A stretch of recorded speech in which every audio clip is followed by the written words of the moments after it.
Well, I think in the past, they've done some really, I mean, they've done a lot of beers. Mm-hmm. I don't think everything has been overly exciting. But I think they've had like this one, because I had this on bottle a week ago as well. Yeah, I did too. I had it last weekend and loved it. And it's definitely it's the best Dugas beer that I've tried. Of all of the ones I've tried. But yeah, I think the last thing that I got excited about from them was the Tropic Thunder. I enjoyed their coffee beers that they made. The like Ethiopia. Yeah. G something. Yeah, it was one of them that was really good, and there's one of them that was like just okay, and I can't remember which one was which now. But yeah, that was quite nice. Yeah. No, I haven't been overly excited about a lot of their stuff, but I mean they're still doing good beer. Yeah, I think they're getting better, better and better with each release. They seem to be fine-tuning their craft and coming out with more and more exciting things. And I think especially with this release, they've really nailed it, basically. Because this is like the perfect, really crushable pale ale. Yeah, and like I said, it's only, 6.5%, so it's not very high. It's a little on the upper side, but still drinkable. You can have a couple of these and not feel too blottoed. Not fall off your chair. Nope. The smell? It's very citrusy. Very fruity. Yeah, really nice. Just very inviting. You kind of like, you smell it. Beckons you from the glass. Yeah, it does. You're just like, I can't wait to get this in me. That's what you said. Yeah. Yeah. So Cloudwater is making some amazing IPAs these days. Yeah. As far as this side of the pond goes. And looking at this, it's vastly different from what the Cloudwater stuff usually looks like. Yeah. I mean, this is almost clear, slightly hazy, but I mean the latest double IPAs that we've tried have been basically solid in color. Solid haze. Yeah. And this is, it's pretty clean looking. Yeah. So you think that there's more of the Dugas influence or more of the Cloudwater influence on this? I don't know. I think Cloudwater probably has a lot of influence on it. Yeah. Because it reminds me a lot of their IPAs. Mm-hmm.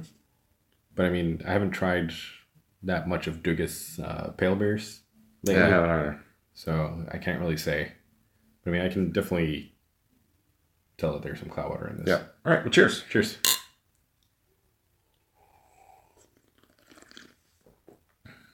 Man, that is good. Still amazing.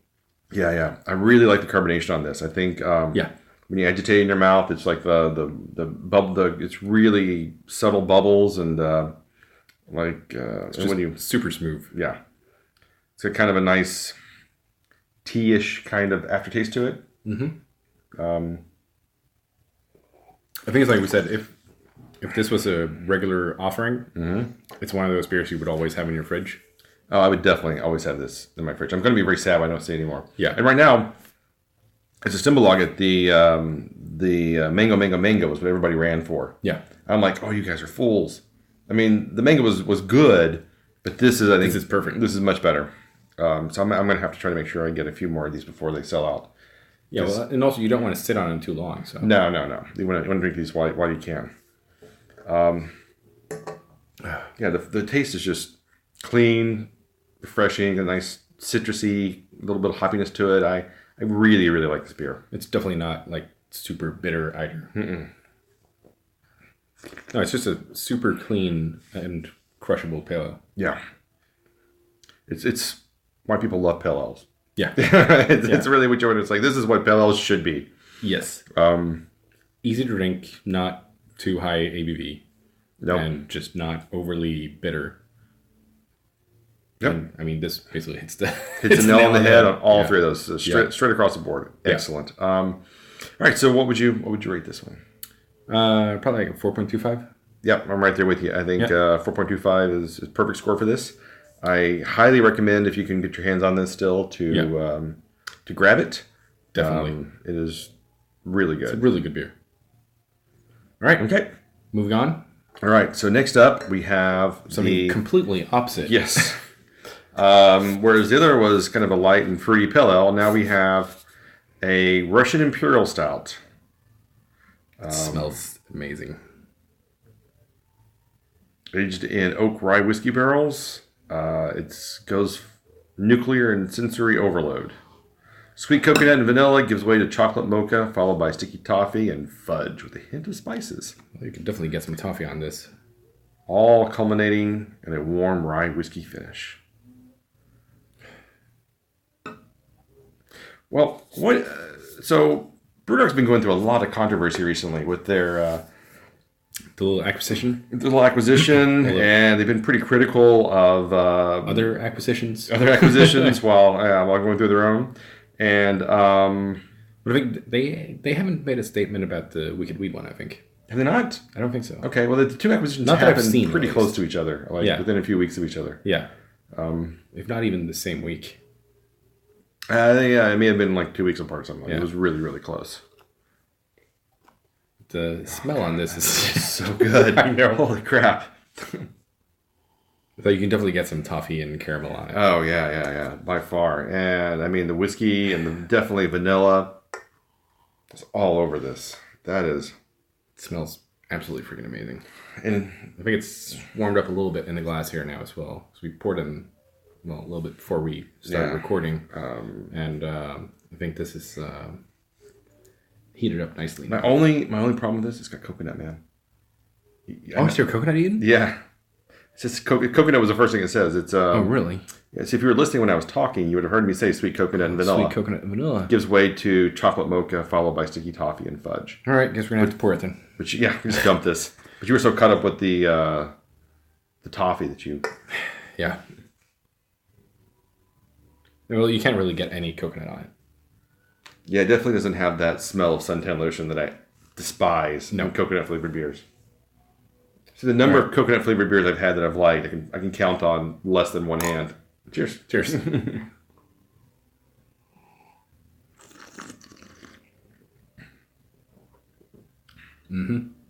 don't really get any coconut on that at all. There's no coconut at all. If you were to say... That's a good thing. Yeah, it's not a bad thing. Yeah, if it didn't say coconut, I would not think coconut. So is that a plus or a minus? Because, I mean, it says it should be coconut and vanilla gives way to chocolate mocha, so it should be very coconutty and vanilla-y up front with the mocha finish. It's definitely not coconut. I get coconut now in the aftertaste. You do? Vanilla, I get the vanilla coconutty kind of flavor. It's not like aggressive, it's very subtle. I felt more like the mocha vanilla thing going. Maybe because I'm just blocking out all the coconut. Don't deny the coconut. Exactly. I refuse to acknowledge the coconut in this beer. Does not exist. It's a lesser flavor. Not really getting a hint of spice or really fudge for that matter, but definitely whiskey, chocolate, and mocha and vanilla. A whiskey chocolate mocha choca. Yeah, mocha chocolate. Mocha choca vanilla fudge. Yep. A double pump. That's what I got. Yep. Nice. Sound like a Starbucks order. It does. It does sound like I'll have the coconut vanilla mocha half frap latte. Exactly. Lactose free soy double pump shot. You guys almond milk? Are you kidding me? Almond. You can have almond milk. All right. I don't know. No. I just want a freaking coffee. Yep. I like my coffee like I like my women. Oh God. Strong and bitter. All right. Nice. What would you rate this? I don't know. It's really good. And I get the ABV fudge was and the toffee. 15% alcohol by volume. Yeah. That is a huge, huge ABV. That is. But it's still really drinkable. Yeah. I mean, it's basically, well, it's almost Oh, it's vegan. I know. I think most of, if not all of Brewdog's beers are vegan now. Nice. Yeah. But I mean, it's basically 3 times the ABV of the Pale. Yeah, we were really smart to drink that second because it is just a real palate wrecker. Definitely. But I mean, the toffee and the fudge kind of notes come out more in the smell. I think once this warms up a little bit more, let this sit for another 10 minutes or so, it's really going to open up and you're going to get a lot more off of it. I mean, it's not particularly cold right now, but it's going to really blossom. It's going to open up in a couple of minutes. Yeah. All right, so what would you rate this? I think I'm going to give this also a 4.25. Yeah, I'm pretty much that's where I'm at as well. I mean, I've tried better stouts, but this is really, really good. Yeah. I think once you get into the 4.5 territory, you've got to be really just hitting it on all factors. And I think, ironically, if I was getting more coconut on this, I'd maybe even get a little bit higher because then it's giving me what the can says it's supposed to give me. Okay. Because I'm missing some of the flavors from it, I feel like it's not quite, delivering on all the things it promises. Not firing all cylinders. It's not all the cylinders that the can promises me. And that's actually an important thing. I think, if you're going to hype something, you should be able to get that from everything. And well, because you're setting a certain expectation. Exactly.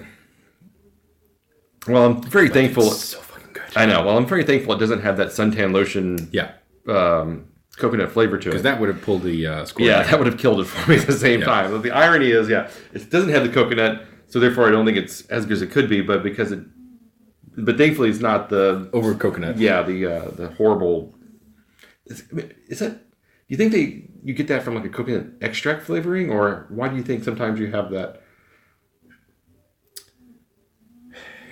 I don't know. It might be an extract thing. Because I know I've tried using roasted coconut flakes, and that just gave a pleasant coconut tone to. I actually used it in a pale ale, and that just gave a nice coconut flavor to it. And I used quite a lot. Can't remember. I had a pina colada beer. Now, I don't remember what it was. If it was a pale ale or a goza or whatever what it was, but it was amazing because it tasted just like pina colada. I mean, it had the coconut, it had the pineapple. I mean, it was exactly what it promised it would be. Was it rum barrel aged? I think it was. It was excellent. It was so freaking good. But then I had another coconut beer, and it was like literally drinking copper tan sun lotion. Yeah, and it was disgusting. So I mean, since I've only used, I don't have any experience at all with coconut extract, but I've used the flakes and roasted them in the oven.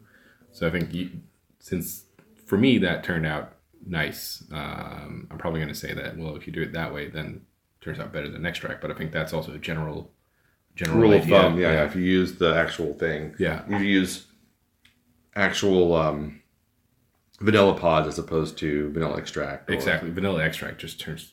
Yeah, it's not very good. Yeah, it's got to be like a weird candy. Yeah, something. And I mean, most of all, you kind of want to get the. I think it's the. I always forget. Is it Tahitian or the Madagascar vanilla beans that you want to get? Probably Tahitian.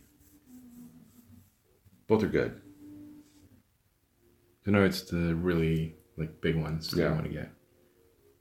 Man, that pillow was really good. I know. Just pounded it. Yeah, I just had the rest of my glass. Like, holy crap! Tasted even fruitier after the Paradox. I can't remember what was the vanilla beans that we used in the stout that we recently. Well, the one that we bottled today. Was that Tahitian? I have no idea. So no, they were the bourbon vanilla beans. Yeah, but they were from Tahiti, right? Sure. Right. I didn't look at the container. Yeah, I can't remember. But they weren't because you can get some that are about, we'll call that 4 inches, and there's some that are even longer that are maybe 5 inches. I don't know what the difference is, which ones are which. Yeah, I think it's the Madagascar ones that you want. Okay. Well, regardless. Which I guess also depends on what you want to get out of the beer. Sure, so. Very true. As this warms up, though, I'm getting more of the... More coconut? No. It's just opening up more. It's losing the alcohol-y or the whiskey notes a little bit more. So it's kind of rescinding into a background smell as opposed to the dominant.